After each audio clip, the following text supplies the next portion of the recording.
व्यासपीठावरील सर्व मान्यवर यांचंही या निमित्ताने स्वागत करतो.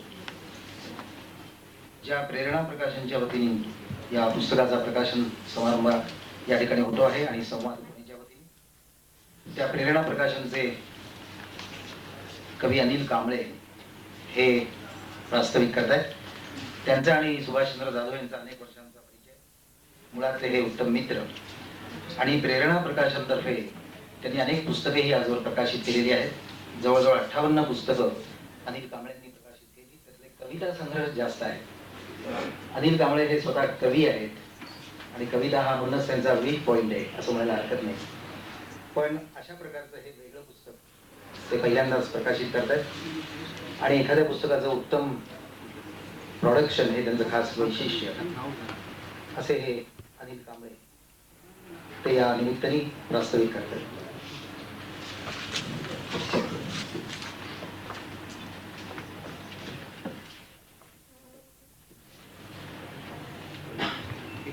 व्यासपीठावरील सर्व सन्माननीय तुमच्या आणि मला आपल्या सर्वांच्याच परिचयाचे आणि आवडीचे चित्रपट अभिनेता देवेंद्र वर्मा, अरुण गोरे आणि या ठिकाणी सर्व माझा फक्कर साहेब या सर्वांचं मी सुरुवातीला मनापासून हार्दिक स्वागत करतो. बऱ्याचदा अनिल कांबळे म्हणल्यानंतर थोडंसं कवी म्हणून मी तुमच्या समोर बऱ्याचदा आलेलं असेल युनिव्हर्सल पोएट्री फाउंडेशनच्या निमित्तानं, पण आज पहिल्यांदा प्रेरणा प्रकाशन म्हणून मी आपल्या सर्व रसिकांच्या आणि सन्माननीय जे अप्पर सर्व आलेले आहेत त्यांच्या समोर देखील प्रथमच प्रकाशक म्हणून उभा राहतो आहे. कवी असल्यामुळं थोडंफार कवितेविषयी आणि कवीविषयी एक सॉफ्ट कॉर्नर तर नक्कीच आहे. त्यामुळे या प्रकाशनातर्फे अधिकाधिक जी पुस्तकं प्रकाशित करण्यात आली ती अर्थातच कविता संग्रह होती आणि 1-2 पुस्तकांचा अपवाद वगळता याच ठिकाणी 2 दिवसापूर्वी सुभाष काबरा आणि डॉक्टर दामोदर खडसे यांच्या पुस्तकांचंही प्रकाशन झालं. ते हिंदीतली काही पुस्तकं मी त्यामध्ये प्रकाशित केली. आता सुभाषचंद्र जाधव यांचं हे पहिलंच पुस्तक असं आहे की जो लेखसंग्रह म्हणून आम्ही लोकांच्या समोर ठेवत आहोत आणि मला असं वाटतं की तुम्हाला नक्कीच आवडेल. आता सुभाषचंद्र जाधवचा आणि माझा परिचय गेल्या 15 वर्षापासूनचा. तो पत्रकार म्हणून मला माहीत होता, मी कवी म्हणून त्याला माहीत होतो. आमची माझी गाण्यांची कॅसेट आली होती अनुप जलोटा यांनी गायलेली, बासरीचा सूर आला. तर त्या कॅसेटवर त्यांनी एका पेपरमध्ये लिहिलं होतं. त्यावेळेला त्याचा आणि माझा परिचय झाला आणि पुढे पुढे तो अर्थातच अनेक ठिकाणी भेटत मुलाखती संदर्भामध्ये आम्ही अनेक ठिकाणी गेलो आणि त्यातून ती आमची मैत्री दृढ होत गेली. आणि एका मध्यमवर्गीय कुटुंबातून आलेला हा आमचा मित्र सुभाष, त्याची तुम्ही लेखणी वाचलेलीच असेल. त्याचे अनेक लेख सकाळ, महाराष्ट्र आणि सर्वच वृत्तपत्रातून आतापर्यंत प्रकाशित झालेले आहेत आणि त्यातल्याच काही निवडक अशा या लेखांचा हा संग्रह आम्ही पुस्तक स्वरूपामध्ये तुमच्या समोर ठेवत आहोत. व भुली दास्ता. तर आमचा मित्र अरुण गोरे हा नेहमी आम्ही एकाच कॉलेजातले आणि गेली अनेक 20-22 वर्ष जवळचे मित्र. ते एकदा मी सुभाष आणि अरुण एकत्र बसलेलो असताना असं सारखं वाटत की आपल्याबद्दल गेली 25 वर्ष या क्षेत्रामध्ये काम करतो आहे, त्याचे लेख प्रकाशित झालेले आहेत, ते कुठेतरी पुस्तक रूपाने लोकांच्या समोर यावे. अरुणनी सुभाषकडे आग्रह धरला की तू हे पुस्तक स्वरूपामध्ये प्रकाशित कर आणि मी प्रकाशक असल्यामुळे त्यांनी माझ्या मागे की तू हे सुभाषचं पुस्तक केलं पाहिजेस आणि इतकं चांगलं पुस्तक जर आपण लोकांसमोर ठेवलं तर ते मला असं वाटतं की नक्कीच लोकांना आवडेल. आणि कुठेतरी सुभाषने ते मनावर घेतलं आणि अरुणच्या आणि आमच्या सारख्या या संदर्भात बैठकी झाल्या आणि त्याचीच ही फलश्रुती म्हणजे हे व भुली दास्ता हे आजचं पुस्तक. आता सुभाषला या पुस्तकासाठी म्हणजे सुभाष आज जर तुमच्या समोर गेली जवळजवळ 25 वर्षाहून अधिक काळ आहे, मुलाखती घेतो आहे आणि या सर्व लिखाणासाठी अर्थातच मला असं वाटतं की त्याच्या पत्नी म्हणजे आमच्या वहिनी यांनी गेल्या 25-30 वर्षाच्या काळामध्ये कधी त्याच्या हातात रेशनिंगची पिशवी दिली नाही किंवा हे म्हणजे हा आमचा मित्र त्याचा विशेष सांगण्याच्या टेल्कोमध्ये काम करतो आणि इथे आता टेल्कोचे सहाय्यक महाव्यवस्थापक आलेले आहेत. मी त्यांना असं नक्कीच सांगेल की अशा प्रकारचे जे कलाकार तुमच्याकडे असतील तर थोडंसं तुम्ही त्यांना सवलत देऊन जर काही अधिक चांगलं काम करण्यासाठी संधी दिली तर ते अधिक चांगलं काम करतील. पण टेल्कोसारख्या कंपनीत 8-8 तास काम करून फक्त एकच दिवस गुरुवारचा त्याला मिळायचा आणि त्या एका गुरुवारच्या दिवसामध्ये मुंबईला जाणं, तिथे लोकांना भेटणं, त्या कलाकारांच्या मुलाखती संपूर्णपणे इथे येऊन पुन्हा त्या लिहिणं आणि पेपरला देणं. तर हे जे काही त्यांनी प्रवासाचं किंवा जिकिरीचं काम आहे पण मोठ्या आनंदानं केलं आणि त्याचे जे लेख तुमच्या सर्वांनी आत्तापर्यंत समोर आले असतील आणि वाचले असतील तर मला असं वाटतं की ते त्याचंच पूर्णपणे जे काही उतरलेलं आहे त्या लेखांमध्ये ती त्याची जिद्द आणि त्याची सचोटी आहे. तर मला असं वाटतं की मी अधिक काही न बोलता या ठिकाणी मी माझं बोलणं एक प्रकाशक म्हणून संबोधतो. यानंतर त्याच्याविषयी त्याचे सुरू जे बोलणार आहेत ते बोलतीलच. त्या फक्त प्रेरणा प्रकाशनच्या वतीनं मी आपल्या सर्वांचं हार्दिक स्वागत करतो आणि व्यासपीठावरील सर्व सन्माननीय यांचं स्वागत करतो आणि धन्यवाद. अनिल कांबळे यांच्या प्रास्ताविकानंतर आता व्यासपीठावरील सर्व मान्यवरांचा सत्कार संपन्न होईल. त्यासाठी मी विनंती करतो प्रेरणा प्रकाशनच्या सौभाग्यवती आरती कांबळे यांना त्यांनी या सर्वांचं पुष्पगुच्छ देऊन स्वागत करावं. आजच्या समारंभाचे अध्यक्ष आणि टेल्कोचे सहाय्यक महाव्यवस्थापक मानव संसाधन आणि प्रशासन विभागाचे श्री मनोहर पारळकर यांचं त्या सुरुवातीला स्वागत करत आहे.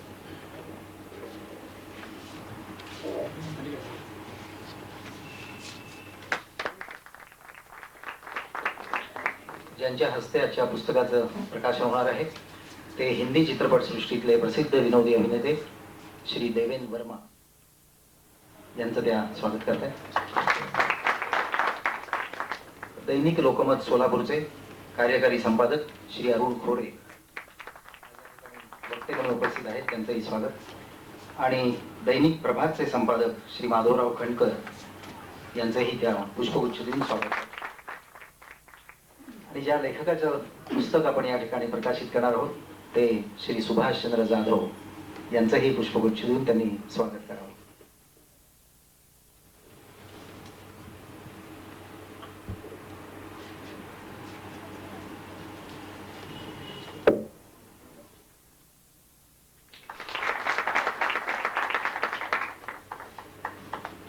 धन्यवाद.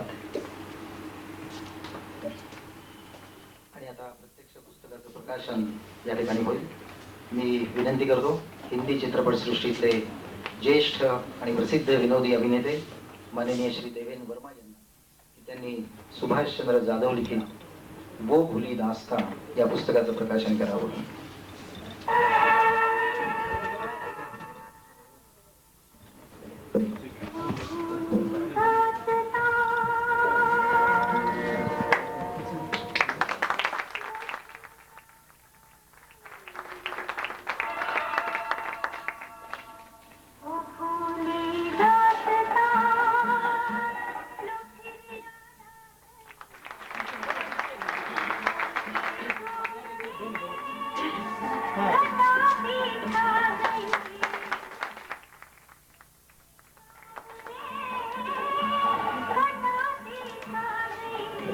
पुस्तक प्रकाशन या ठिकाणी संपन्न झालेलं आहे.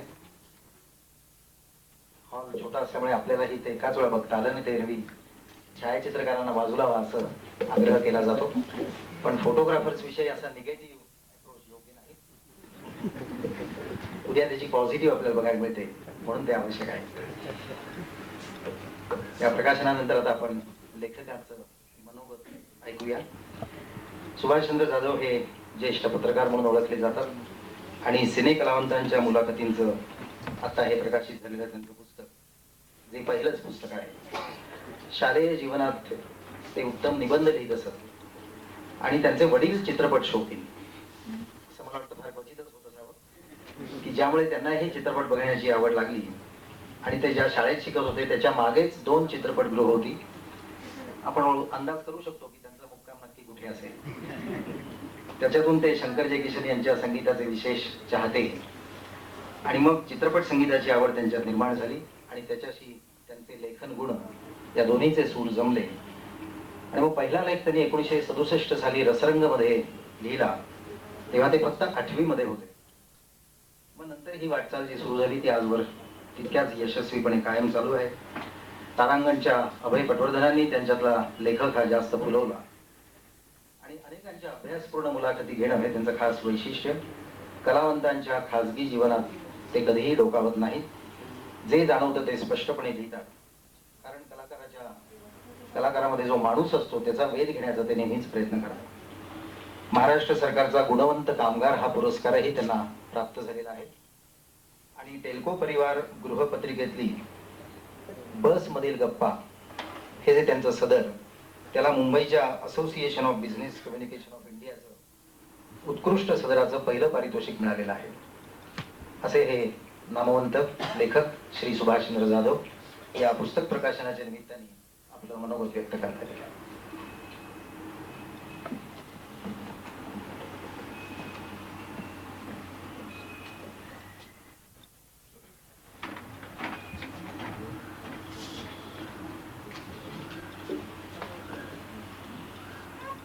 आजच्या कार्यक्रमाचे प्रमुख पाहुणे माननीय देवे वर्माजी, आजच्या कार्यक्रमाचे अध्यक्ष आदरणीय मनोहर पाराळकर साहेब, assistant general manager human resource आणि ऍडमिनिस्ट्रेशन टेल्को, ऋषितुल्य व्यक्तिमत्वाचे ज्येष्ठ पत्रकार माधवराव खंडकर साहेब, माझे मित्र आणि कार्यकारी संपादक लोकमत सोलापूरचे अरुण खोरेजी, प्रेरणा प्रकाशनचे कवी अनिल कांबळे, संवादचे सुनील महाजन, उपस्थित असलेले पत्रकार बंधू भगिनींना आणि टेल्कोचे वरिष्ठ अधिकारी आणि उपस्थित बंधू भगिनींना, ज्यावेळी भावना अनावर होतात त्यावेळी बोलणं कठीण होतं. आज माझी परिस्थिती अशीच झाली आहे. आज माझं पहिलं पुस्तक प्रकाशित होत आहे आणि ते होत असताना मला नौशादजींचा एक किस्सा आठवतो. नौशादजींचा बैजूबावरा हा चित्रपट ज्यावेळी मुंबईच्या ब्रॉडवे चित्रपटगृहात प्रदर्शित झाला त्याचा प्रीमियर होता त्या दिवशी आणि मध्यंतराच्या वेळेला नौशादजी त्या बाल्कनीमध्ये अंधारामध्ये उभे होते आणि त्यांचं एक नजर ते समोरच्या रस्त्याकडे पाहत होते. त्यांना शोधत आलेल्या एका ग्रस्ताने विचारलं की नौशादजी, समोरच्या रस्त्याकडे तुम्ही काय पाहताय? त्यांनी सांगितलं की मी तो समोरचा फुटपाथ पाहतोय, कारण त्या फुटपाथ वरून हा रस्ता क्रॉस करून मला इथे यायला 25-30 वर्ष लागली. माझं नौशादजींची तुलना करण्याचा अजिबात विचार नाही, पण आज पुस्तक प्रकाशित करताना माझ्याही मनात हाच विचार येतोय की ही मजल गाठायला मला 33 वर्ष लागली. मित्रांनो, सुरुवातीच्या काळामध्ये पत्रकारितेमध्ये मिळणारी अस्पृश्याची वागणूक, होणाऱ्या कुचेष्टा, माझ्या मुलाखती स्वतःच्या नावात प्रसिद्ध करणारे मला भेटलेले संपादक आणि मोठमोठ्या दैनिकांमधून माझ्या लेखनाची होणारी चोरी, अशा सगळ्या काट्याकुट्यातून मी प्रवास करत आलेलो. एक उदाहरण सांगतो. गुंतता हृदय हे नाटक ज्यावेळी लोकप्रियतेच्या शिखरावर होतं त्यावेळी मी पद्मा चव्हाण यांची मुलाखत घेतली आणि ते एका संपादकीला मासिकासाठी दिली. त्यावेळी दिवाळी अंकाची वेळ होती आणि त्यामुळे तो माझा लेख दिवाळी अंकामध्ये प्रसिद्ध करू असं त्या संपादकीने सांगितलं. पद्मा चव्हाणची मुलाखत ही माझ्या आयुष्यातली एका फार मोठ्या अभिनेत्रीची मुलाखत होती आणि त्यातून ते एका दिवाळी अंकात येणार होते. दिवाळी अंकाचं मराठी साहित्यामध्ये किती मोलाचं स्थान आहे हे आपल्याला सांगायला नको. आणि मी मोठा खुशीत होतो की आपली एक पहिली मुलाखत मोठ्या अभिनेत्रीची मुलाखत आणि ती दिवाळी अंकामध्ये येणार. दिवाळी अंक ज्यावेळी माझ्या हातात आला त्यावेळी ती मुलाखत त्या संपादकीने तिच्या मुलाच्या नावावर प्रसिद्ध केली होती. खूप रडलो मी. पहिल्या मुलाखतीत इतका वाईट अनुभव आला. माझी आई होती, आशिषित होती. ती म्हणली, काय तुला भिकार नाद लागली? चांगला नोकरी कर, लग्न कर, चांगला संसार थाट, हे असे भिकार डोळे वगैरे सगळे भिकार धंदे जे आहेत ते सोडून दे. पण मी लेखन करतच राहिलो, कारण मर्ढेकरांच्या दोन म्हणजे मर्ढेकरांचे काव्य, त्यातल्या दोन काव्यपंक्ती आहेत त्या माझ्या आदर्श होत्या. आणि त्या काव्यपंक्ती होत्या, काळ्यावरती जरा पांढरे या पाप्याच्या हातून भाग. हे डोळ्यासमोर ठेवलं आणि लिहित राहिलो. मला आठवतं मी ज्यावेळी तारांगणमध्ये लिहित होतो त्यावेळी तारांगणचा संपादक अभय पटवर्धन मला म्हणायचा, तुझ्या मागे काय साहित्यिक बॅकग्राऊंड आहे, काय वाचतोस तू, हे पुस्तक कधी वाचलायस का, तुझे वडील तुझ्याबरोबर काय गप्पा मारतात, काय चर्चा करतात. माझे वडील म्हणे कालिदासाच्या काव्याबद्दल चर्चा करतात, तुझे वडील काय चर्चा करतात. मित्रांनो, मला अभय पटवर्धनचा कधीच राग आला नाही, कारण त्यांनी माझ्यातला खरं लेखक घडवला. इतकंच नव्हे, म्हणजे वृत्तपत्र लेखन कसं करावं हे मला अभयने शिकवलं. तो माझा लेख असं फाडून फेकून द्यायचा, काय लिहितोस तू, असं लिह, तसं लिहितो. त्याचबरोबर त्यांनी माझ्या वाचनाला दिशा लावली. फक्त एकच होतं की त्याच्या प्रश्नाला माझ्याकडे उत्तर नव्हतं, कारण मित्रांनो माझे वडील आमच्या बांधर होते. ते माझ्याशी काय साहित्यिक गप्पा मारणार. अख्ख्या जाधव घराण्यात पहिला मॅट्रिक होणारा मी होतो. फक्त एक हे होतं की माझ्या वडिलांनी मला खूप सिनेमाचं व्यसन लावलं. माझे वडील व्यवसायाच्या निमित्ताने मुंबईला असायचे आणि मुंबईला ते खूप सिनेमा पाहायचे. पुण्याला आले की सांगायचे की अमुक अमुक सिनेमा आला की आपण जायचं बरं का, आणि आम्ही आपल्या त्या सिनेमाची वाट पाहतो. सुरुवातीच्या काळातले जे सिनेमे होते पूर्वीचे, त्याचा आणि सामान्य लोकांच्या जीवनाशी असा संबंध होता. माझ्या वडिलांचं उदाहरण देता येईल की त्यांना त्यांच्या अकाली मृत्यूची कुठेतरी चाहूल लागली. मला आठवतं की आम्ही जेमिनीचा औरत हा सिनेमा पाहायला गेलो. त्या सिनेमामध्ये पद्मिनी नायिका होती आणि ती आपल्या लहान भावंडांच्या पालन पोषणासाठी आपल्या प्रेमाचा त्याग करते आणि प्राण त्यामध्ये वृद्धग्रस्ताची भूमिका केली आणि त्या श्रीमंत म्हाताऱ्याबरोबर ती लग्न करते. तो सिनेमा पाहिल्यानंतर वडील बाहेर आल्यानंतर माझ्या बहिणीला म्हणाले, मोठ्या बहिणीला, माझी मोठी बहीण माझ्याकडे जात होती कारण तिला तिच्या नवऱ्याने टाकून दिले. आमच्या बहुजन समाजामध्ये हा एक शाप आहे. तर माझ्या बहिणीला ते म्हणाले, बघ त्या नायिकेने लहान भावांच्या पालन पोषणासाठी तेवढा त्याग केलेला आहे, तू हे लक्षात ठेव. आणि खरंच त्यानंतर माझ्या वडिलांचं निधन झालं आणि माझ्या मोठ्या बहिणीने आणि माझ्या आईने अगदी जुन्या भांडीचे कामं करून माझं शिक्षण पूर्ण केलं. तेव्हापासून मला सिनेमाचं व्यसन लागलं. त्यावेळी सिनेमाचं तिकीट 3 आणे 4 आणे 5 आणे असं तिकीट होतं आणि तेव्हापासून मी खूप सिनेमा म्हणजे प्रत्येक सिनेमा पाहायचो. छाया आणि निषाद हे आमचं म्हणजे अगदी देवालय होतं आणि अगदी पडद्याजवळ बसून पाहायचो सिनेमा. आणि त्यामुळेच मला असं वाटतं की त्या सिनेमाची जी जवळीक साधली गेली ती त्यामुळे साधली गेली. सिनेमा आवडत होता आणि सिने संगीत आवडत होतं, त्यामुळे लेखनाची आवड लागली.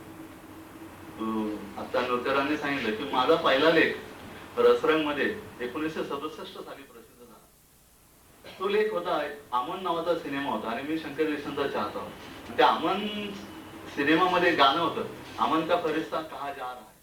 त्या गाण्यावर मी परीक्षा लिहिलं, शांती दूतास निरोप, आणि ते पाठवून दिलं. अंक तो लेख प्रसिद्ध झाला. ज्या दिवशी रसरंगचा अंक आला त्या दिवशी माझे वडील वारलेले. म्हणजे वाड्यामध्ये आम्ही गंजपेठच्या वाड्यात राहत होतो. आईने आकाश मांडलेला होता आणि मला त्याचं काही गांभीर्य वाटत नव्हतं, कारण माझा पहिला लेख मी आतमध्ये माझ्या घरामध्ये तो 3दा 4दा वाचत होतो. मित्रांनो, थोडस माझ्या लेखनाला असं एक कारुण्याचं वलय लागलंय, वलय लाभलेलं आहे. लता दीदी म्हणतात की लोकांना जुनी गाणी आवडतात. त्याचं कारण एक आहे की त्या जुन्या गाण्यांबरोबर त्यांच्या आठवणी निगडीत आहेत. अगदी 100% खरं आहे मित्रांनो. मला आठवतं माझ्या वडिलांची चिता अशी धगधगत होती, समोर गडद अंधार पसरलेला. अशा वेळी रफी माझ्या कानाजवळ आला आणि रफीचे गाण्याचे शब्द मला आठवले. गमती अंधेरी रात में दिल को ना बेकरार कर, सुबह जरूर आएगी, सुबह का इंतजार कर. मित्रांनो, ही 2-3 कडवींची गाणी, ह्या गाण्यांनी जीवन व्यापून टाकलं. तुम्हारे पास छुटे दो आने हैं असे जे प्रसंग आहेत, त्या प्रसंगाने प्रेमाचा अर्थ समजावून सांगितला. आणि जेव्हा असं घडतं त्यावेळी लेखनाला स्फुरण चढतं, लेखणीला बळ येतं आणि त्यावेळी लेखणीची उर्मी येते. त्या मुलाखती मी कशा घेतल्या, मुलाखतीसाठी काय त्रास झाला मला. प्रत्येक वेळेला म्हणजे सुट्टी मिळाली की मुंबईला जायचं, त्या कलावंतांचा मूड सांभाळायचा. या ज्या आठवणी आहेत, या ज्या कटू गोड आठवणी आहेत, ही सांगायची काही वेळ नाही, मी काही ते सांगत बसणार नाही. आमचे अरुण खोरे मला नेहमी म्हणतात की तुला जे अनुभव येतात ते सुद्धा तू लिह, कारण लोकांना ते सुद्धा आवडतं. पण खरं सांगू का, आई बनल्यानंतर बाळपणाच्या वेदना जशा विसरल्या जातात ना, अगदी माझ्यासारख्या लेखकाचं म्हणजे जे मुलाखती घेतात धडपड करून, त्यांचं होत असावं. कारण मुलाखत एखाद्या कलावंताजवळ जाणं, त्या कलावंताच्या जीवनाचा आलेख आपल्याला ऐकायला मिळणं आणि तो आपण कागदावर उतरल्यानंतर जो काय आनंद मिळतो त्याच्या पुढे बाकीचं सारं काही तुच्छ ठरतं. त्यावरच कडी म्हणजे वाचकांची येणारी पत्र, म्हणजे जसे कलावंतांना फॅन्सची पत्र येतात तशी आम्हाला लेखकांनाही पत्र येतात. आणि ही जेव्हा पत्र येतात तेव्हा अंगात खरं म्हणजे आणखी बळ चढतं. म्हणजे मला जी वाचकांची पत्र येतात की तुमचा लेख आवडला वगैरे ते तर खरं म्हणजे माझ्या लेखनाच्या प्रवासातले तहान लाडू भूक लाडूच म्हणता येईल. दुसरी गोष्ट, मला मिळणारा कलावंतांचा स्नेह. आजच उदाहरण पहा, केवळ माझ्या प्रेमासाठी देवेंद्र आज या कार्यक्रमाला आले आणि त्यांनी या संपूर्ण कार्यक्रमाला ग्लॅमर आहे. त्यांच्याकडे कधी गेलं तरी त्यांनी माझं प्रेमाने स्वागत करतात, नेहमी चौकशी करतात. कवी प्रदीप जे होते ते मला अद्भुत लेखक म्हणायचे आणि मला म्हणायचे की बा तुझ्याकडे पाहिलं की तू असं चांगलं लिहित असेल असं वाटत नाही. त्यांना एकदा म्हणलं आता राज कपूरच्या स्टाईल मध्ये तुम्हाला उत्तर द्यायला पाहिजे, काय करू मेरी सूरत यायची. मित्रांनो, येसुदासची मुलाखत घ्यायला मी मद्रासला गेलो आणि येसुदासची पंडित भीमसेन जोशींना गुरुस्थानी मानायचे. त्यामुळे मी पुण्याहून आलो, म्हणजे तू माझा गुरु बनतोयस असं येसुदासनी मला सांगून मला अगदी मिठीत घेतलं. असं हे कलावंतांचं प्रेम. आमचे श्रीधर फडके अधूनमधून परदेशी जातात आणि परदेशी गेले की काही वेळेला पेन घेऊन येतात आणि मला दिल्यानंतर पेन देतात आणि म्हणतात, हा राड्या आता तरी चांगलं लिह. मित्रांनो, असं मला कलावंतांचं प्रेम लाभलेलं.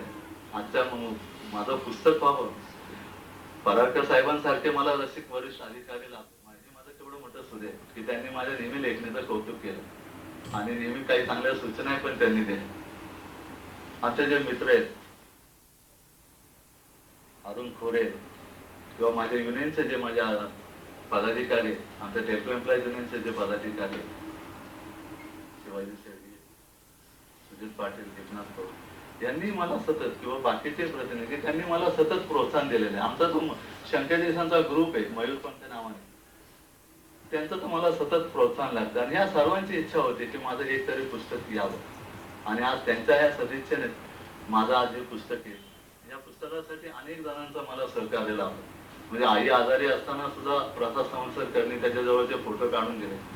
शशिकांत किनीकरांनी तर त्यांच्याजवळचा जो दुर्मिळ फोटोंचा संग्रह होता तोच माझ्या हवाले केला की तुला काय पाहिजे ते फोटो घे. त्या मुलाखती घेण्यासाठी विश्वास नेरुळकरांचं मला सहाय्य लागलं. अनिल कांबळे आणि त्यांच्या पत्नी आरती कांबळे यांनी तर माझ्या अनेक तऱ्हेचं पुस्तक चांगलं व्हा म्हणून अनेक तऱ्हेचे लाड पुरवले. कसं पाहिजे बाबा तू तुला असं पाहिजे, असं कर. हा कार्यक्रम जेव्हा माझं पुस्तक येते असं कळालं तेव्हा सुनील महाजन मला भेटले आणि म्हणाले की तुझ्या पुस्तकाचं प्रकाशन करायला माझा पण खारीचा वाटा लागला. वास्तवाचा सुनील महाजन आणि मी आम्ही दोघेही कोणी नव्हतो तेव्हापासून एकमेकाला ओळख. सुनील महाजन आज कुठल्या कुठे गेले, मी आहे तिथेच आहे. तेव्हापासून त्याची आणि त्याने आज काही न करता मला इतकी खूप मदत केली. सगळं कलावंत आज आपण सगळे माझ्या प्रेमासाठी माझ्या टेल्कोतले वरिष्ठ अधिकारी आज या कार्यक्रमाला आले. हे ऋण मी कसं फेडायचं? अशा वेळेला मला हे पुस्तक मी शंकर देसाईंच्या सुरांना, हसरत शैलेंद्रच्या काव्यांना आणि रफी लताच्या स्वरांना मी अर्पण केलं. त्या सर्वांचं एक गाणं आहे आणि त्या गाण्यामध्ये आजच्या माझ्या भावना व्यक्त झाल्यात असं मला वाटतं. गबन चित्रपटाचे ते गाणं मी तुम्हाला सांगतो आणि माझं मनोगत पूर्ण करतो. ते गाण्याचे शब्द आहेत, एहसान मेरे दिल पे तुम्हारा है दोस्तों, एहसान मेरे दिल पे तुम्हारा है दोस्तों, ये दिल तुम्हारे प्यार का मारा है. नमस्कार.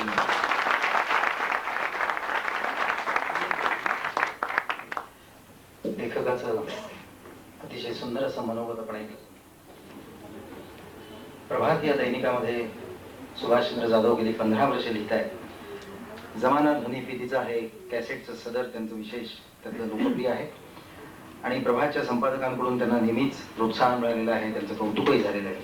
आणि त्याच भूमिकेतून त्यांच्याविषयी बोलण्याकरता आता दैनिक प्रभातचे संपादक श्री माधवराव खंडकर यांना मी विनंती करतो.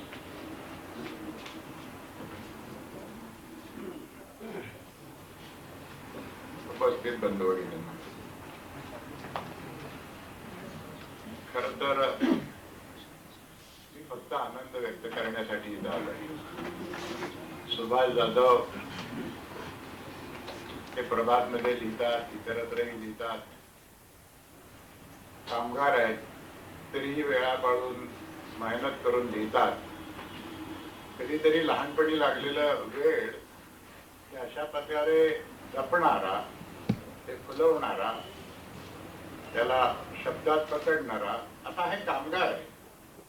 आणि हा कामगार इतक्या प्रतिकूल परिस्थितीतून उभा राहतो, आपला छंद जपतो, त्यासाठी मेहनत करतो. आणि त्याचं एक पुस्तक आज या ठिकाणी प्रसिद्ध होत आहे, याचा मला आनंद आहे आणि तो मी व्यक्त करण्यासाठी उभा आहे. तर सुभाष जाधवांनी त्यांचं मनोगत सांगितलं. हे पुस्तक मी काही वाचलेलं नाहीये, यातले लेख वाचले असतील, पण हे पुस्तक म्हणून मी काही पाहिलं नाही. तेव्हा पुस्तकाबद्दल बोलायचं कारण नाही. सुभाष जाधवांच्या विषयी वेगळं काय मी सांगणार. त्यांचं एवढं इतकं छान निवेदन त्यांनी आपलं केलं की त्यापेक्षा दुसरं कोणी त्यांच्याविषयी काही सांगू नये. स्वतःविषयी बरं वाईट सगळं जे आहे, ज्या भावना आहेत, त्या नीटपणानं सुभाष जाधव यांनी या ठिकाणी व्यक्त केल्या. तर त्यांच्याविषयी बोलण्याचं कारण नाही. पण मला एक असं वाटतं की एक कामगार हा कुठेतरी झपाटला जातो, त्याच्या मागं लागतो आणि आपलं जिद्द पूर्ण करतो. त्याचं केव्हा तरी फळ मिळतं. 25 वर्ष होईनाच का, पण 25 वर्षांनी का होईना मित्रांना आणि सर्वांना वाटतं की हे पुस्तक निघालं पाहिजे. हे केलेले श्रम वाया जात नाही आणि हे केलेले श्रम त्यांचे कारणी लागले, याबद्दल मला स्वतःला आनंद वाटतो. कारखान्यातून अन्य ठिकाणी श्रमिक काम करत असतात, त्यांची जीवन ही अशीच अनुभवानी भरलेली असतात, पण त्यांना कुठे संधी मिळत नाही. संधी मिळत नाही एक, आणि दुसरी म्हणजे त्यांच्याजवळ तेवढी जिद्दही नसते. सुभाष जाधवांच्या जवळ ती जिद्द होती. सुभाष जाधवांच्या या धडपडीचा निश्चितपणानं टेल्को मध्ये जे नोकरी करतात, टेल्कोत त्याची जाणीव आहे. टेल्को मध्ये त्यांचा कला विभागही आहे, टेल्को मध्ये त्यांचे मित्रमंडळी आहेत. तिथेही त्यांना साथ मिळाली आणि त्यांनी मित्र जोडले. ते जे म्हणतात माझ्यावर इतर लोक प्रेम करतात, हेही तितकंच प्रेम इतरांच्यावर करीत असतात, कलाकारांच्यावर करीत असतात, सहकार्यांच्यावर करत असतात. आणि हे जे त्यांचं वागणं आहे, याच्यातून आज हे पुस्तक साकार झालंय. या पुस्तक निश्चितपणानं लोकांना आवडेल. सुभाष जाधव यांनी याही पुढं सातत्यानं लिहावं.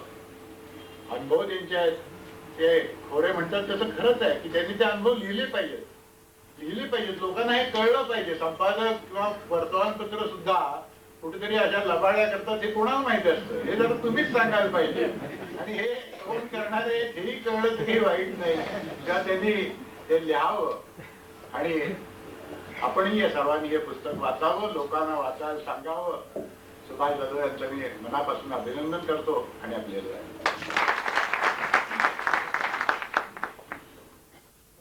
सुभाषचंद्र जाधव यांचं हे पुस्तक व्हावं यासाठी जे विशेष प्रयत्नशील होते ते त्यांचे पत्रकार मित्र आणि दैनिक लोकमत सोलापूर याचे कार्यकारी संपादक श्री अरुण खोरे.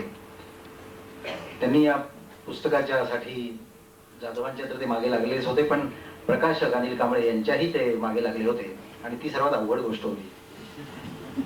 कवी लोकांच्या मागे लागतात, पण कवीच्या मागे लोक लागणं हा एक वेगळाच भाग आहे. आणि आज दुपारी हे पुस्तक तयार झालं. इतकं गरम गरम असलेलं पुस्तक मला वाटतं अनिल कांबळेंनी वेळेत तयार केलं. तर याचं श्रेय श्री अरुण खोरे यांनाही आहे. आपल्या पत्रकार मित्राविषयी त्यांनी आपलं मनोगत व्यक्त करावं अशी त्यांना विनंती. आजच्या कार्यक्रमाचे अध्यक्ष तेलुगूचे वरिष्ठ अधिकारी पराळकर साहेब, अस्सल पुणेरी असलेले हिंदी जगतातील नामवंत चित्रपट अभिनेते देवेंद्र वर्मा, ज्यांच्या पुस्तक प्रकाशनासाठी आपण इथे जमलो ते माझे स्नेही सुभाषचंद्र जाधव, त्या पुस्तकाचे प्रकाशक माझे दुसरे मित्र अनिल कांबळे, या पुस्तकाविषयी आणि लेखकाविषयी आताच आत्मीयतेने बोललेले माधवराव खंडकर, या पुस्तकाच्या कार्यक्रमासाठी संयोजनामध्ये रस घेणारे माझे आणखीन कोथरूडमध्ये दुसरे मित्र सुनील महाजन, सौभाग्यवती जाधव इथे उपस्थित आहेत आणि बंधू भगिनींनो, एका अतिशय वेगळ्या प्रकाशन कार्यक्रमासाठी आपण जमलेलो आहोत. आणि प्रकाशनाचं समारंभाचा क्षण सुरू असताना ते जे गाणं आपल्याला ऐकवण्यात आलं, त्या गाण्यामध्ये असलेल्या काही शब्दांच्यामुळे आणि संगीतामुळे तुमच्या माझ्या अंतकरणामधल्या जुन्या आठवणींच्या तारा छेडल्या गेल्या असतील. सुभाष या पुस्तकाने आपल्या सगळ्यांच्याच मनामध्ये असे तरंग निर्माण केलेले आहेत. हे पुस्तक व्हावं म्हणून आम्ही प्रयत्न केले, ही गोष्ट खरी आहे. पण मुळात जर आडातच नसतं तर पोऱ्यात कुठून आलं असतं. त्यांनी सुंदर लिहिलं, ते लिहिण्याचं कलेक्शन मी पाहत होतो, त्यांनी काही कागदं तयार केली होती ती पाहत होतो. आणि एका अशाच गप्पा मारण्याच्या बैठकीमध्ये बसलेलो असताना माझ्या लक्षात आलं की अतिशय सुंदर लिहिलेलं आहे आणि लिहिलेलं असं जर वर्तमानपत्रांच्या मध्ये जाणार असेल तर हे काही बरोबर नाही, हे पुस्तक व्हायला पाहिजे. कारण पुस्तकाचा फॉर्म आल्याशिवाय त्याला साहित्याचं स्वरूप येत नाही. आणि त्यामुळे या पुस्तकासाठी मी काय किंवा अनिल काय, आम्ही दोघांनी आग्रह धरला आणि मी अनिलला असं म्हटलं की तू पुस्तक प्रकाशित केलं पाहिजेस. तुझी एवढी प्रेरणा प्रकाशन संस्था वगैरे तुमचा सारखा तो नगारा असतो वेगवेगळ्या कार्यक्रमांच्या, तर पुस्तक प्रसिद्ध करा तुम्ही काहीतरी. त्यामुळे मग त्यांनी ते काम मनावर घेतलं. आणि दुसरं एक सांगायला पाहिजे, मगाशी सुभाषनी खंत व्यक्त केली की सुरुवातीचं त्याची काहीतरी मुलाखत एका दुसऱ्याच्या नावाने प्रसिद्ध झाली. मला त्याला सांगायला पाहिजे की आज जमाना असा आहे की संपादक न लिहिणारे अग्रलेख न लिहिणारे अनेक संपादक आहेत आणि त्यांच्या अग्रलेखाचे संग्रहही प्रसिद्ध होत असतात. तेव्हा या जमान्यात फारशी मनाला खंत करून घेण्याचं कारण नाहीये.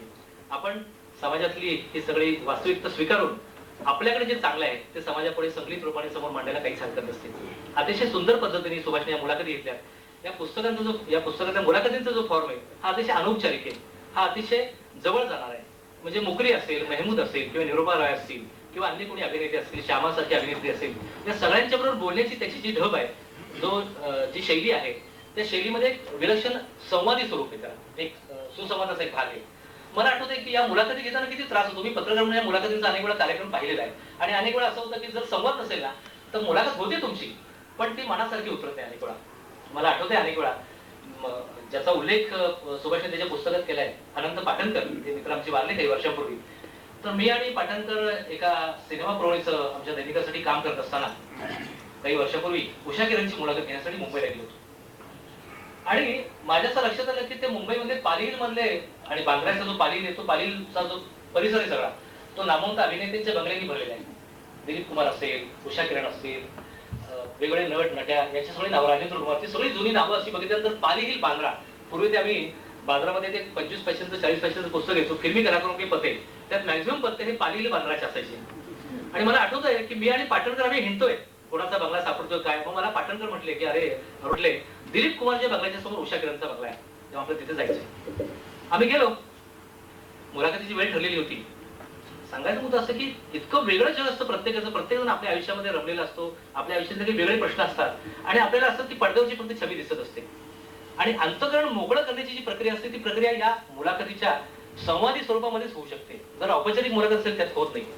मला आठवतं की आम्ही दोघेही मराठी दैनिकातले पत्रकार होतो आणि त्यामुळे आम्ही बेल वाजवली उषा किरण यांच्या बंगल्यातली आणि उषा किरणबाई लगबगीने बाहेर आल्या. त्यांचा माणूस जो होता ते सांगितलं, बाई येताय 2 मिनिटात, तुम्ही पुण्यावरून आलात ना? म्हटलं हो. बाई आल्या बाहेर आणि आल्यानंतर त्या म्हटल्या, तुम्हाला खरं सांगू का, माझी आता थोडीशी धावपळ. काय धावपळ काय? ते म्हटले, माझ्या सुनेला मला ताबडतोब ऍडमिट करायचंय, जर थोडासा डिलिव्हरीचा प्रॉब्लेम आहे, ऍडमिट करण्यासाठी ताबडतोब निघायचंय मला. तर आता मी तुम्हाला वेळ दिली होती पण मला लक्षात नाही नेमकं, पण तुम्ही उद्या सकाळी याल का? काही हरकत नाही. दुसऱ्या दिवशी सकाळी मला शक्य नव्हतं, पाटणकर नंतर पुढे मुलाखतीला गेले. सांगायचा मुद्दा की हा जो माणूस लपलेला असतो हा अनेक वेळा पडद्यावर दिसत नाही आपल्याला, पडद्यावरच्या भूमिकेमध्ये तो लपलेला असतो, पण प्रत्यक्ष जेव्हा संवादी स्वरूप मुलाखतीला येतं तेव्हा ती सुरुवात होते. आणि येशुदासनी सांगितलेल्या गप्पा असतील किंवा श्यामाने काही गुपितं उघड केलेली आहे सुभाषचंद्र जाधवांच्या मुलाखतीमध्ये किंवा रवीने सांगितलेले काही किस्से असतील, या सगळ्या किस्स्यांनी आणि सगळ्या आठवणींनी या पुस्तकामध्ये अशी वेगळ्या पद्धतीची मऊ झालेली आणि वेगळ्या प्रकारचा माणूस उभा केलेला आहे. शेवटी काय असतं, हे पुस्तक झालं म्हणजे काय झालं? नटांचं पुस्तक झालं काय? नट्यांचं पुस्तक झालं का? मला वाटतं नाही. हे पुस्तक झालं म्हणजे या पाठीमागे जो माणूस आहे त्या माणसाची कुठली तरी प्रतिमा या पुस्तकातून उभी राहिली आणि तो माणूस कुठेतरी जाधवांना सापडला आणि तो माणूस मग त्यांनी तुमच्या आमच्यापर्यंत आणून पोहोचवला. खूप वेगळी माणसं असतात. मला आठवत आहे अमिताभचं एक पुस्तक आता आपल्याकडे 2-4 वर्षापूर्वी प्रसिद्ध झालं, बरं मोठं जाडं, मला वाटतं त्यातला सौम्य बंदोपाध्याय नावाचा त्यांचा जो बंगालचा मित्र आहे त्याने ते चरित्र लिहिलंय त्याचं आठवणीचं, खूप चांगलं आहे. त्याच्यामध्ये मी स्वतः 1-2 पानं अमिताभच्या शब्दातली मराठीमध्ये करून त्यात जोडलेली आहेत. त्या प्रकाशकांनी सांगितलं मला, मी म्हटलं माझ्याकडे कलेक्शन आहे ते तुम्हाला देतो मी. ते कुठं ऐकलं तुम्ही अमिताभचं? आपल्याकडे पूर्वी जयमालाचा कार्यक्रम खूप छान व्हायचा. फौजी भाईंगिरी जयमाला, विशेष जयमाला असायचा तो, शनिवारी रात्री संध्याकाळी आणि रविवारी दुपारी. त्याच्यामध्ये हे कलावंत खुलून बोलायचे. अमिताभ असाच 82-83 साली बोलला होता आणि खूप छान बोलला होता. काय बोलला होता तो बोलला होता की मला खात्री आहे की माझा अभिनय काही वर्षांनी माझे चित्रपट लोक विसरून जातील, पण माझ्या वडिलांची मधुशालीमधली कविता मात्र रसिक शतकानुशतके वाचत राहणार. मग त्याला किती जाणीव होती, किती जमिनीवरती तो होता. त्याच्या वडिलांच्या काव्य सामर्थ्याची त्याला जाणीव होती. त्याला माहिती होतं की मला जे वजन आहे, माझं स्थान आहे, एकदा वय झालं, एकदा माझी म्हातारपण आलं की माझं संपणार आहे, पण माझ्या वडिलांची कविता अमर राहणार आहे. आणि काही छोटे छोटे गोष्टी तो त्यात सांगत होता. त्यांनी सांगितलं की के अब्बास यांनी माझी निवड केली नसती तर कधीच मला पुढे ब्रेकही मिळाला असता. आणि नंतर असंच बरंच ते तो त्या जयमालाच्या कार्यक्रमात सांगत राहिला. आणि मला आठवते की त्या कार्यक्रमांच्या मध्ये आम्ही सगळे विद्यार्थी दशेमध्ये असल्यापासून सगळी मुलं आम्ही ते कान भरून ऐकायचो की जो आवाज आपण पडद्यावरती ऐकतोय तोच माणूस आज आपल्याशी बोलतोय. की माझी लहानपणीची आठवण अशी आहे, मी शाळेमध्ये जायचो, मी शाळेला दांड्या मारायचो, इथपासून ते मला सिनेमामध्ये काम करण्यासाठी ब्रेक कोणी दिला इथपर्यंत सगळ्या आठवणी असायच्या. आणि मला असं वाटतं की त्यातून तो माणूस समजतो. शेवटी मला असं वाटतं की चांगला पत्रकार किंवा चांगला लेखक कोण असतो तर तुमच्यापर्यंत समाजातली चांगली माणसं पोहोचवायचं जे काम करतात तेच. आणि त्या अर्थाने या मुलाखतींच्या मधनं या कलावंतांच्या मध्ये घडलेला जो माणूस आहे, त्या माणसाची सुखदुःख आहे, ती सुखदुःख पोहोचवायचं काम सुभाषचंद्र जाधवांनी अतिशय प्रभावीपणे आणि परिणामकारकपणे केलेले आहे. पाठीमागे एक अतिशय आठवणींचा कटू भाग आहे, पण तो सगळा लक्षात घेऊन देखील आपल्याला लक्षात येईल की अतिशय वेगळ्या पद्धतीचं सुंदर असं पुस्तक, एक शैलीदार पुस्तक. तो आता ज्या पद्धतीने मुला त्याच पद्धतीने त्या पुस्तकात लिहिलेले आहे. मला आठवतंय की त्याची ओपी नय्यरची मुलाखत असेल किंवा रवीची मुलाखत असेल, ती वाचत असताना वाटायचं की अरे हा समोर आपल्या बसलेला आहे, हा रवी आपल्या समोर बसलाय, ओपी नायर आपल्या समोर बसले. ओपी नायरचा एक फोटो आम्ही त्याच्या मुलाखतीत छापला होता, हॅट असलेला फोटो. ओपी नायर हॅट घालून फिरतात, त्यांना ते त्याची शैलीदार वागण्याची पद्धत होती. त्या फोटोमध्ये ओपी नायर इतके छान दिसतात आणि स्वतः समजले काहीतरी रिडिक्युल पद्धतीने बोलायची त्याची स्वतःची सवय, त्या सवयीचा देखील उल्लेख त्या संपूर्ण मुलाखतीमध्ये सुभाषचंद्र जाधवनी खूप चांगला केलेला आहे. मला असं वाटतं की खूप काम वेगळं आहे. फिल्म ऍप्रिसिएशनचे कोर्स होतात. मला अनेक वेळा असं वाटतं की अशा पद्धतीची पुस्तकं त्या मंडळींना अभ्यासाला दिली पाहिजेत की याच्यामध्ये कलावंत कशा पद्धतीने आपलं करिअर घडवून केले. आणखीन एक पुस्तकाने हे काम केलं, एक वेगळं काम केलेलं आहे. तुमच्या कदाचित लक्षात येईल. सिनेमा संबंधीची फार मोठी मीठ असते. राजेंद्र कुमारना अहो काय सांगायचं, त्यात ते झोपडपट्टीमध्ये राहत होता, शेंगदाणे फुटाने खात होता आणि तो नळावर पाणी भरायला द्यायचा. धर्मेंद्र ना, धर्मेंद्र तर आम्ही सायकलवरती जाताना काही ठिकाणी बघितला. अशा बऱ्याच मीच आपल्या सिनेमामध्ये आपल्या नटांच्या बद्दल जमा झालेल्या असतात. मी मुंबईमध्ये होतो, मी पुण्यातून जेव्हा मुंबईला निघालो होत्या, काही आयुष्यामध्ये स्थलांतर होतं, त्याच्यात मुंबईला मला काही काळ काढावा लागला. तर मला आठवत आहे मुंबईमध्ये असताना मला जाताना पुण्याच्या मित्रांनी सांगितलं की अरे तो धर्मेंद्र जितेंद्र सगळे रस्त्यावर तुम्हाला दिसतील. अरे मुंबईमध्ये कोणी जमत नाही का नटांना गर्दी बघायला, नटांना बघण्यासाठी मुंबईत कोणी जमत नाही, सगळे रस्त्याने जात असतात, शेंगदाणे खात असतात, भेळ खात असतात, कोणीच तिथे बघत नाही, लक्ष देत नाही. पण मला वाटतं तो चुकीचा काहीतरी त्याचा हे असेल, म्हणजे त्याचं काय म्हणते, तो ग्रह चुकीचा झाला असेल. मुंबईमध्ये देखील अभिनेत्यांची गर्दी ती सगळे मी पाहिलं. मी पार्ल्यामध्ये जिथे राहत होतो तिथे लक्ष्मीकांत राहत होते. मी ज्या संस्थेत राहत होतो त्या संस्थेमध्ये लक्ष्मीकांत यांना काहीतरी कन्यारत्न का पुत्ररत्न झालं आणि त्या संस्थेमध्ये त्यांच्या माणसाने आणून सांगितलं की आज मुलांना मिठाई देण्यासाठी म्हणून मला लक्ष्मीकांतनी पाठवलंय. आम्हाला इतका आनंद वाटला. दोस्तीचा संगीतकार लक्ष्मीकांत कार्यालय, त्याच्या घरी काहीतरी आनंद झाला म्हणून तो आनंद आमच्यामध्ये शेअर करण्याची त्याची इच्छा आहे. आम्ही कमालीचे असे हरकून गेलो होतो. एक सगळं जग असं या पद्धतीने या आपल्या कलावंतांनी भेटलेलं आहे. आणि मला नेहमी असा एक मुद्दा मनामध्ये येतो की आपण बातम्या वाचतो रोज, 4 ठार, 50 जखमी, 15 जणांनी आत्महत्या केली, कर्जाच्या खाईमध्ये उडी टाकून आत्महत्या केली, गरिबीला कंटाळून आत्महत्या केली, आणखीन अनेक काही जणांनी आत्महत्या केली. मी म्हटलं की जर समजा हे चित्रपट नसते, हिंदी कलावंत नसते, त्यांनी दिलेली स्वप्न नसते, तर ज्या देशामध्ये 40-50% पेक्षा जास्त लोक दारिद्र्य रेषेखाली जगतायत, दुष्काळात जगतायत, 4-4, 5-5 किलोमीटरवरनं पाणी आणतायत, बहुतेकांना आत्महत्या करण्याचीच वेळ आली असती त्या परिस्थितीने, फक्त जर हे चित्रपट नसते तर. परंतु हे चित्रपट आले, त्या चित्रपटाने एक वेगळं स्वप्नांचं जग निर्माण केलं आणि तुमच्या आमच्या मनामध्ये स्वप्न निर्माण केली. छाया आणि निशाचा त्यांनी जो उल्लेख केलेला आहे, सुदैवाने योगायोगाने त्या शाळेमधून, तिथून ज्या शाळेत तो शिकला त्या शाळेत 2-3 वर्षांनी मी शिकायला होतो आणि मी त्या शाळेतून SSR गव्हर्नमेंट तिथे शाळा. आणि छाया निशाचा उल्लेख त्यांनी केलेला आहे. एक टॉकीज तुम्हाला माहिती असेल, त्यातले ज्येष्ठ पुणेकर असतील त्यांना माहिती असेल, तिथे बाबूराव कानाडे वगैरे दिसत आहेत, त्यांना माहिती असेल, अल्पना टॉकीज नावाची एक टॉकीज आहे. त्या टॉकीजला ते बोळातून जो दरवाजा असायचा बंद करायचा, तिथून फट दिसायची छोटीशी. आणि त्यामुळे जे रिकामे लोक असायचे आणि थोडेसे सिनेमाची शौकीन ते तिथूनही बघत बसायचे. त्यामुळे सिनेमाचं जे जग आहे ते पाहण्याची उत्सुकता, म्हणजे कुठलं जग, स्वप्नांचं जग. आणि स्वप्नांचं जग का, तर माझ्या आजच्या ह्या वास्तवावरती किंवा आजच्या वास्तवाचं जे आग आहे, धग आहे, त्याच्यावरती उतारा मला काहीतरी हवाच असतो, त्याशिवाय मला पुढची 4 दिवस जगता येत नाही. आणि म्हणून खांडेकरांनी त्यांच्या अमृतवीरमध्ये जे म्हटलंय ते आपल्याला सगळ्या अर्थाने सार्थ वाटायला लागतं. त्यामुळेच वेगळ्या प्रकारची शक्ती ही आपल्या चित्रपटांच्या जगामध्ये आहे आणि त्या चित्रपटाच्या अभिनेत्यांनी आपल्या रसिकांना वर्षानुवर्ष आनंद दिलेला आहे. हा आनंद वेगळ्या पद्धतीने त्यांच्या जीवनामध्ये डोकावून हा आपल्यापर्यंत पोहोचवायचं काम सुभाषचंद्र जाधव यांनी अतिशय नेटकेपणाने आणि अतिशय अभ्यासू पद्धतीने पूर्ण केलेलं आहे. एक मला थोडंसं जाणवलं, पुस्तक वाचत होतो, पुस्तकाची मला त्यांनी कृपा दिली होती, वाचत होतो कृपा, मला एक सहज असं जाणवून गेलं, तुमच्यापैकी अनेक जाणकारांना जाणवेल. महाभारतामध्ये जसा कृष्ण सगळीकडे दिसतो आपल्याला, म्हणजे प्रत्यक्ष कृष्ण उपस्थित नसतो पात्र म्हणून, तो असतो. अर्जुन म्हणतो कृष्णाला भेटायला पाहिजे आणि भीम म्हणतो नाही कृष्णाला भेटायला पाहिजे, दुर्योधन म्हणतो की आता ह्याचा तोडगा काय, कृष्णाला भेटलं पाहिजे. त्यानंतर स्वातंत्र्य चळवळीमध्ये देखील जसं आपण पाहतो नेहरू किंवा पटेल यांच्या बोलण्यामध्ये गांधीजींचा सारखा उल्लेख, म्हणजे एखादी मोठी व्यक्ती त्या संपूर्ण चित्रपट सृष्टीमध्ये अशी भासमान असते आणि एखाद्या जगतामध्ये आपल्याला सारखी डोकावत असते. मला असं वाटतं की या पुस्तकामध्ये एक मुलाखत नाहीये, मी असं म्हणेन की ती न राहून गेलेली मुलाखत आहे. एक मुलाखत नाहीये, ती मुलाखत हवीच होती. वय असणार, संपर्क असणार, या सगळ्या गोष्टींच्या मध्ये राहिली असणार. मोहम्मद रफीचा जो भाग आहे यातल्या अनेक मुलाखतींच्या मध्ये मोहम्मद रफीचा उल्लेख अनेक कलावंतांनी केलेला आहे, वर्जून रवीने केलेला आहे, येशुदासने केलेला आहे, महेंद्र कपूरने केलेला आहे. आणि सगळ्या मुलाखतींचं हे वाचताना असं वाटतं की अरे रफी डोकवतोय आपल्या मनामध्ये, रफी आपल्याला खुणावतोय. मला असं वाटतं की या संपूर्ण पुस्तकामध्ये असा रफी असा अदृश्यमान आहे, प्रत्यक्ष त्याची मुलाखत नाहीये पण तो अनेक ठिकाणी डोकवतो आणि तो आपल्या अंतःकरणात देखील अशी साथ घालत असतो. मला असं वाटतं की रफीचं आकारी जाणं हे तुमच्या आमच्या भावजीवनाला फार पोरकं करणारं आणि फार पोकळी निर्माण करणारं ठरलं. मला आठवतंय की रवी जेव्हा गेला तेव्हा त्याची अंत्ययात्रा जी होती त्या अंत्ययात्रेला पावसामध्ये शेकडो हजारो लोक उपस्थित झालेले होते, कारण त्यांना रफीने काही ना काही त्यांच्या आयुष्यामध्ये आनंदाचे क्षण निर्माण केलेले होते आणि सहकार्याचे हातही त्यांनी पुढे केलेले होते. त्यामुळे रफीची एक उणीव मात्र सतत जाणवते. मला माहित नाही सुभाषने त्यासाठी काही प्रयत्न केला असेल नसेल, त्यावेळचं वय लहान असेल, पण आम्ही दोघांनी मात्र पुण्यामध्ये लक्ष्मीकांत पॅरेल नाईट जी झाली होती त्यावेळेला रफीची गाणी त्याच्या गळ्यातून प्रत्यक्ष समोर तोंडून ऐकण्याचा मात्र एक प्रयत्न केलेला होता. त्यावेळेला मला तिकीटही परवडणार नव्हतं, पण आम्ही येण्या प्रकारे तिकीट काढली. तो वेगळ्या खुर्चीवर असेल, वेगळ्या रांगेत असेल, मी वेगळ्या ठिकाणी होतो, पण आम्ही दोघंही त्यावेळेला त्या हजारोंच्या गर्दीमध्ये रफीची गाणी ऐकायला मात्र आम्ही एकत्र होतो. अशा पद्धतीने एक वेगळं पुस्तक यांनी तयार केलेले. आज देवेंजी वर्मा आले, मला खूप बरं वाटलं. त्यांनी प्रस्तावनेमध्ये अतिशय चांगल्या पद्धतीने मी पुणेरी आहे असा अभिमानाने उल्लेख केलेला आहे. मला ती खूप आनंदाची गोष्ट वाटली. त्यांच्या संबंधीची मुलाखतीचे देखील खूप छान आहे.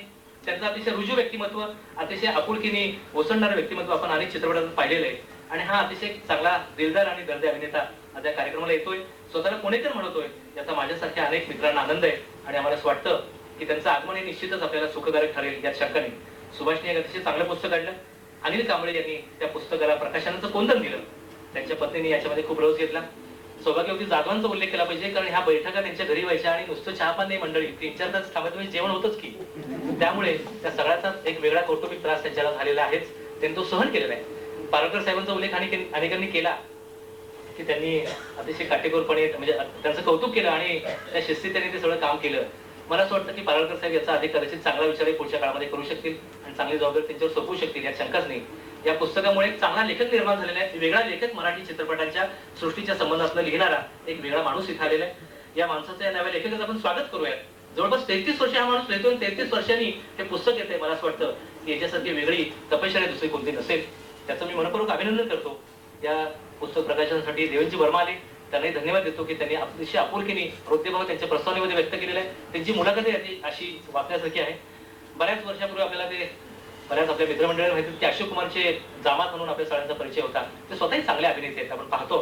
या सगळ्या मंडळींचं एक वेगळं आपल्या समाजावरचं, आपल्या वर्गावरचं एक ऋण असतं वेगळं, आणि ते ऋण असं असतं की ते न फिटणारं असतं, शब्दात नसतं. एक छोटीशी आठवण सांगतो, कदाचित अशोक कुमारांच्या जामाताने ती आठवण आवडेल. माझे वडील आज 72 वर्षांचे आहेत आणि मला आठवत आहे की काही वर्षांपूर्वी पुणे स्टेशनवर ते गेले होते आणि कुठून तरी अशोक कुमार काहीतरी कार्यक्रमासाठी आले होते, गाडीतून उतरले.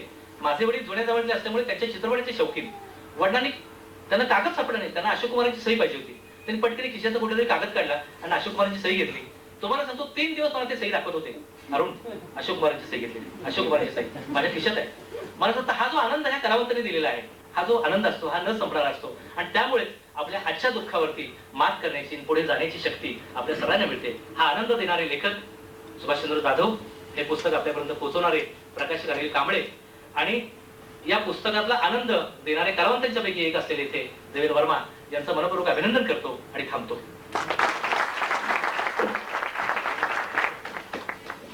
श्री अरुण खोरे आपल्या मित्राविषयी आणि त्यांच्या पुस्तकाविषयी अतिशय भरभरून बोलले.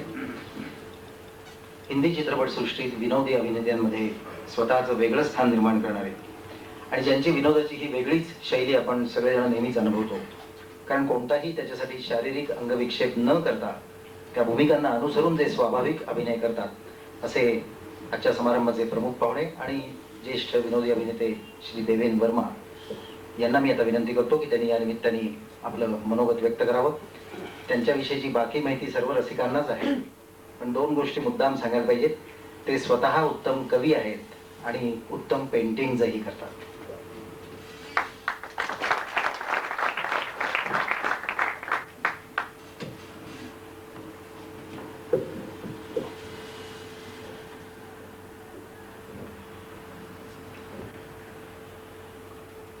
मित्रो, मी मराठीत बोलण्याचा प्रयत्न करणार आहे, पण खोरी साहेब ज्या स्पीडनी बोलले त्या स्पीडने माझी स्पीड समजा 30 किलोमीटर आहे, त्यांच्या कम्पॅरेटिव्ह 100 किलोमीटरच्या. माझ्या आयुष्यात कॉमेडी म्हणजे अनइंटेन्शनल कॉमेडी होतच राहते. पुण्यात आता मला 55 वर्ष झाले आणि गेली 7 वर्षापासून मी मुंबईचा बेस सोडून पुण्याला फर्स्ट बेस केलाय, बॉम्बे सेकंड बेस झालाय. तर माझा रोजचा कार्यक्रम असतो सकाळी 6:30 वाजता पेपर येतो टाइम्स ऑफ इंडिया आणि माझा दिवस आरंभ होतो. एका दिवशी मी असंच पेपर वाचत होतो आणि कलकत्ताचा न्यूज चालू होता, त्याच्यावर ती कॉलम वाचत होतो की सुभाषचंद्र बोस जिवंत आहे की नाही त्याच्यासाठी कमिटी निर्माण झाली आहे आणि ती कमिटी परत रिसर्च करणार आहे की काही लोक म्हणतात की सुभाषचंद्र जिवंत आहे, काय म्हणतात की नाही. त्यात फोन वाजला, मी फोन उचलला आणि एका आवाजाने सांगितलं, मी सुभाषचंद्र बोलतोय.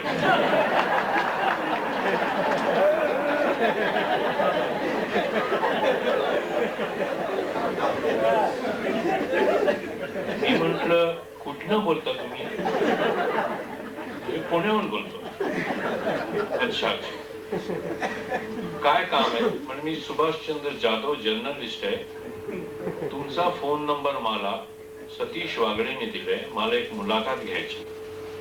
म्हटलं बरं, उद्या सकाळी 9:30-10 वाजता या. ओके. अशी ही आमची पहिली मुलाखत. सतीश वागडेने मला सुभाषचंद्रांच्या बद्दल सांगितलं होतं की फारच काय म्हणावा मराठीत माहित नाही, फार अप्रोचेबल जर्नलिस्ट आहे आणि मुंबईचे फिल्म लाईनचे जर्नलिस्ट नव्हे.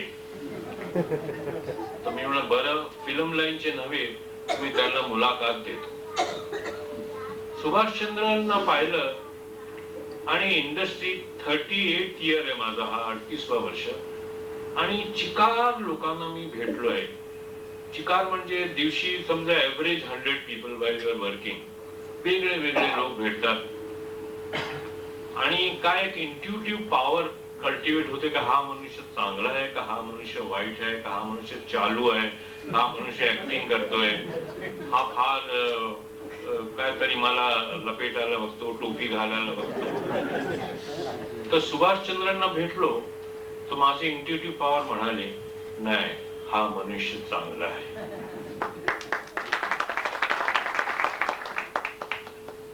आणि मुलाखत झाली आणि मुलाखत दिली मी आणि त्यांनी छापली, वाचली आणि तशी माझी फ्रेंडशिप ठरवली. सुभाषचंद्रांना पण फिल्मी सॉंग्सची आता तुम्हाला आठवण करून दिली आणि जसं ते म्हणाले की माझा पहिला लेख कोणी दुसऱ्यांनी आपल्या नावाने छापून घेतला, तुम्ही त्यांना म्हणालो म्हणूनच मी ऍक्टिंगचं प्रोफेशन सिलेक्ट केलं की माझ्या नावाने कोणी दुसरं काम करू शकणार.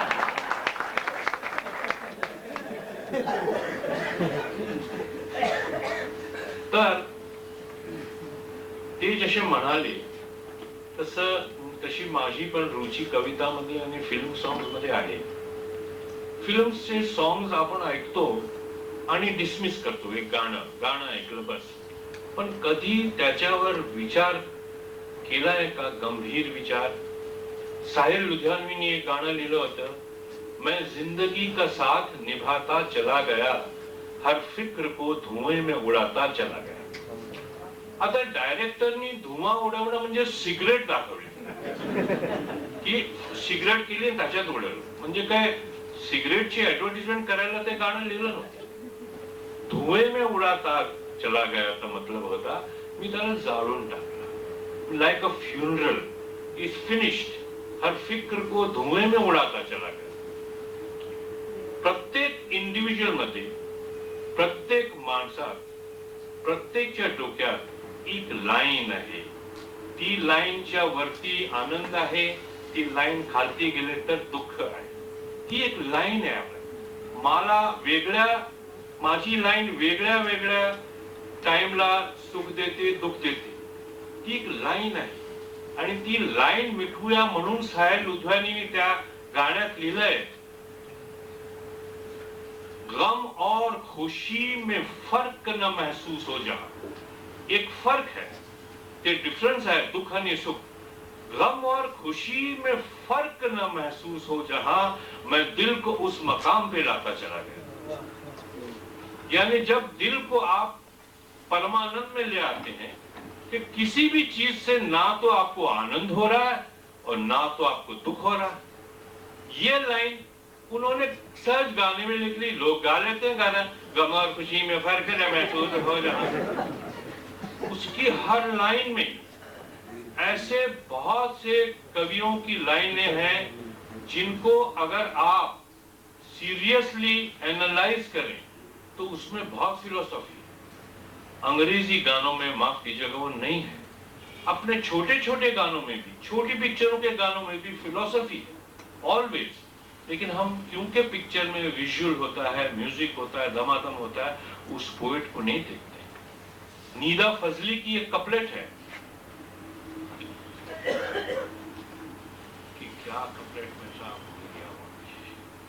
नीदा फजली की एक बहुत ही अच्छी कपलेट है कि शहर, दुश्मन बहुत है, दुश्मन बहुत है, जरूर आदमी अच्छा होगा.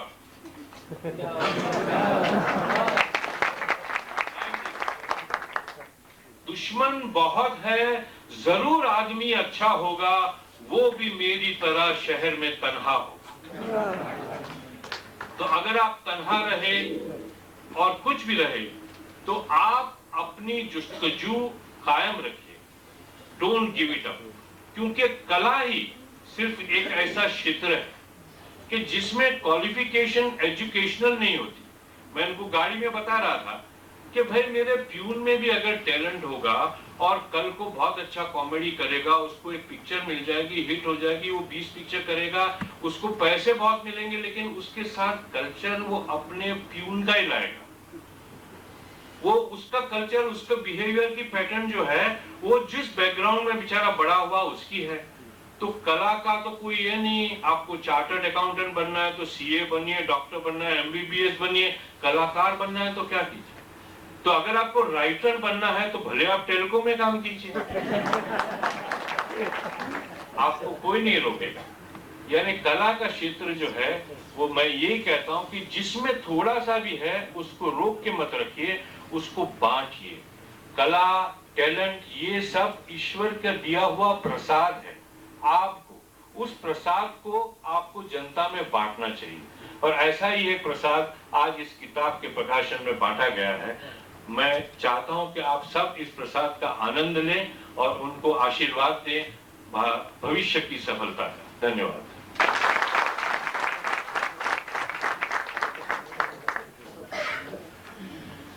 आपल्या खास शैलीत श्री देवेंद्र वर्मा यांनी मनोगत व्यक्त केलं.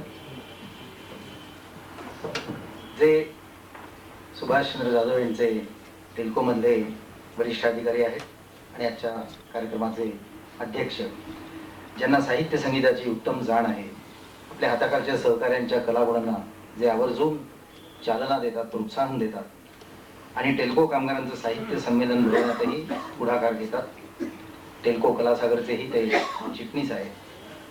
नुकतेच ते टेल्कोचे सहाय्यक महाव्यवस्थापक झाले आहेत. ते माननीय श्री पारळकर यांना मी आता या निमित्ताने आपले विचार व्यक्त करावेत अशी विनंती करतो.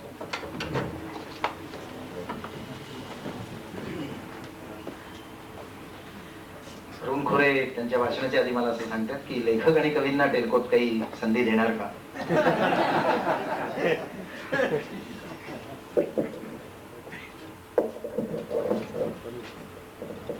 मित्रांनो, दडपण घेण्याची पहिल्यापासून सवय असल्यामुळे मी आज हा कार्यक्रम स्वीकारला.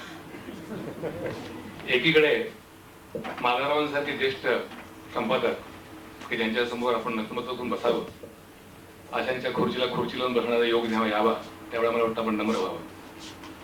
अरुण खोऱ्यांसारखा तडफदार आणि कुठल्याही गंभीर विषयामध्ये हात घालणारा धडाडीचा संपादक ज्यावेळी भरभरून 100च्या स्पीडने सुटतो, त्याच्याही समारंभाला आपण उपस्थित राहावं आणि त्यांनाही टक्कर द्यावी असा प्रसंग ज्येष्ठ अभिनेते आपल्या स्वप्नसृष्टीतले. चित्रपट म्हणणं जरा थोडंसं वावगं मला वाटतंय, कारण आतापर्यंत मी जे काही ऐकलं या ठिकाणी, मला वाटतं प्रत्येकाने आपल्या स्वप्नांचंच विश्लेषण करण्याचा इथे प्रयत्न केलेला आहे.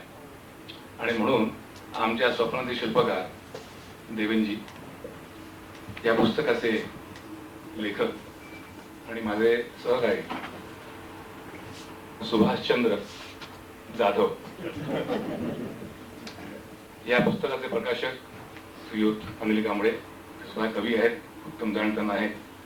ह्या अशा लखलखत्या ताऱ्यांच्या सहवासामध्ये उद्योगामध्ये काम करणारा एक चाकरमान्या, ह्याला कार्यक्रमाचा अध्यक्ष म्हणून बोलावणं कर्मप्राप्त कदाचित सुभाषला वाटलं असावं, म्हणून त्यांनी बोलावलं. तर आता माझा अधिकार समोर बसून टाळ्या वाजवण्याचा आणि आनंद घेण्याचा असल्यामुळे मी त्या आनंदाला आज मुकलेलो आहे याची मला पूर्ण जाणीव आहे. मित्रांनो, अनेक वेळा असं वाटतं की आपणही सुभाषसारखं लिहावं, लिहिता येत नाही. आणि लिहिता येत नाही, मग आपल्याला काय करता येईल बरं?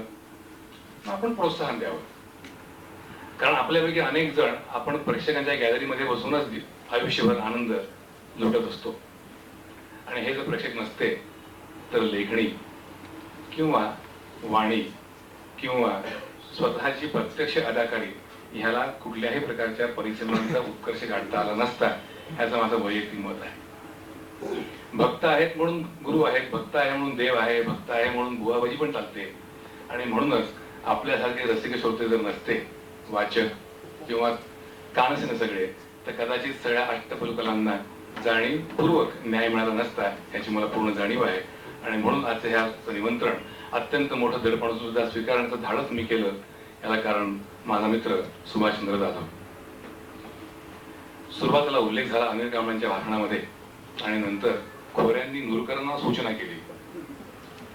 त्यांना माझा व्यवसाय करायला माहीत असावा, कारण मी मुळात पर्सनल मॅनेजर असल्यामुळे मागण्या घेण्याची आणि त्या टोलवाटोल करण्याची मला मुळात सवय आहे, आणि चांगली सवय आहे ती.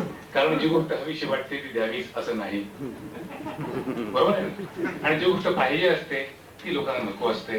म्हणून लोकांना काय पाहिजे याची जाणीवपूर्वक प्रयत्न करून आपण ती लोकांना द्यावी, हे माझं कसं बसल्यामुळे मी तुमच्या गोष्टीवर थोडासा बोलतो. खोरे प्रकाशक नाहीत, पण संपादक असल्यामुळे त्यांना कोणाला कुठे चिमटा काढावा आणि कोणाला काय सांगावं ह्याची पूर्ण जाणीव असल्यामुळे, आणि नुरकरांनी सुद्धा ते अत्यंत तडफून उचलून धरलं, म्हणून मला हे सांगण्याची पाळी आलेली आहे. मित्रांनो, मगाशी उल्लेख केला नुरकरांनी की तेलुगूमध्ये तेलुगू कलासागर आहे.